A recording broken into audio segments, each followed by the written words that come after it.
reality sets in, and we hear.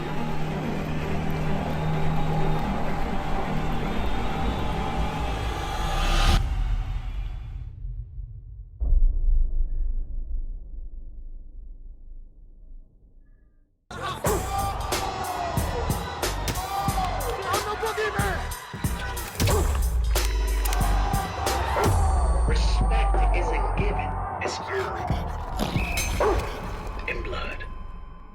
Boxing King Media, we're out here at the Cannon Arena in Sheffield. Amaar Akbar gets to 9-0. Been at the ring a while, Amaar, but you finally got back in there tonight. And another win. How did you kind of assess your performance at the fight? Yeah, it was all right. It was short, so I'm getting used to fighting the short opponents now. I just need to take my time a bit more. It was awkward. It was southpaw and also awkward, but overall, a decent performance. Yeah.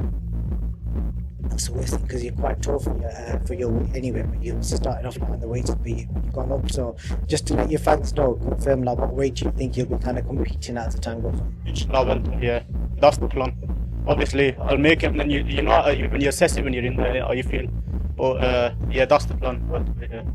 How did you kind of find it? I know you said he was short, but how did you find carrying all that extra weight, moving about, any shots going, obviously shots coming back? All right, to be honest. All my fights have been a bit heavier now, so I feel stronger. Obviously, there's always room for improvement. So that's it. Just need to adapt a little more to certain stuff and just go from there. Obviously, not fought for a long time, and I don't think I got to catch up with you and after your last time. That was no fault of my own. Yeah. But I would be now. I would have done this. Would have been 8. But obviously, everything happens for a reason, you know. You feel I was a bit down for like one day, but then straight back at it and got ready for this one. Yeah, it's good to let. I don't know if all your fans will probably know the story, but obviously he was last on. But the Doncaster Football Stadium, they've got some sort of crazy rule where they had to shut down at 11 p.m. or midnight, and obviously because you went past that time, they had to call your fight off. And I think at one point I saw you was actually behind the stage ready to ring walk.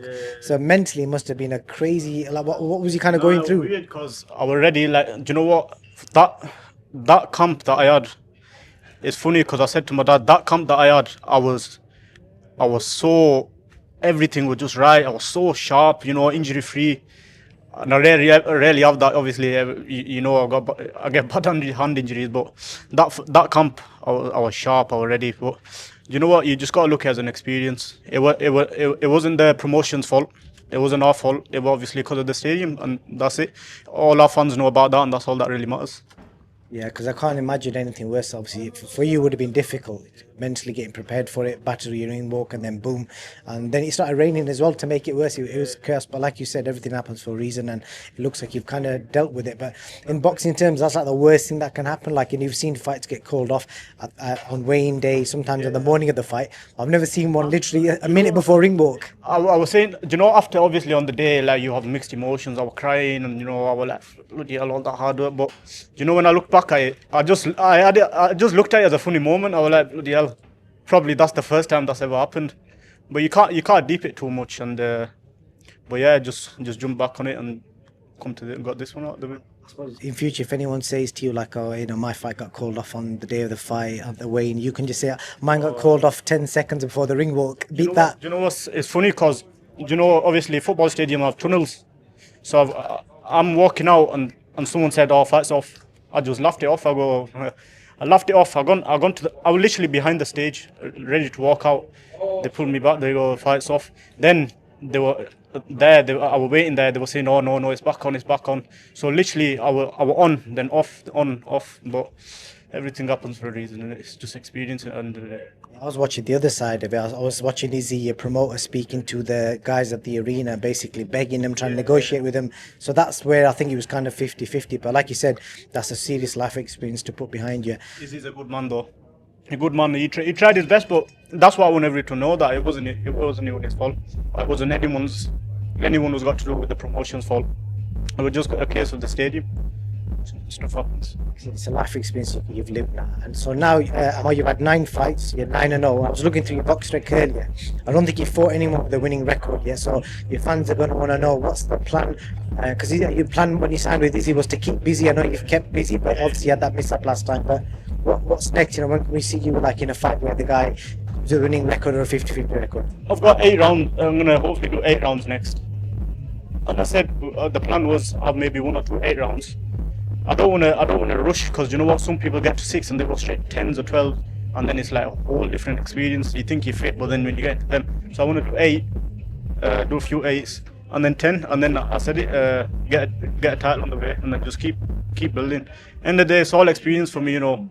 I want to do as best as I can really in this sport. I believe I can achieve a lot, and then the rest is, I work hard. Everyone knows I work hard around me, and then obviously the rest is to life. If it's meant to be for me, that's it. So you're looking at potentially this time next year you're going to be ready for basically anyone like domestic. Any names out there that you're looking at? That is the plan. If I might as well, like, if that does not happen, I might as well just be like, call it a day, man. Because that's what I said to Izzy. I go, hopefully one before the year, inshallah, all hands injury free. Get one out 8, do another 8, and then this time next year I should be a title, definitely. Even if it's a little title, I don't really mind, as long as I'm fighting, you know, because 6 rounds and 10 rounds, completely different story, innit? And just lastly, I know you're good friends with HAMZAH SHEERAZ. I just want to get your reaction to his win and, you know, success that he's had recently, especially after a bad performance. I know because you both work with Inspire Capital, so you got a bit of a connection there. Yeah, mashallah, HAMZAH's smashing it. He's doing really, really well.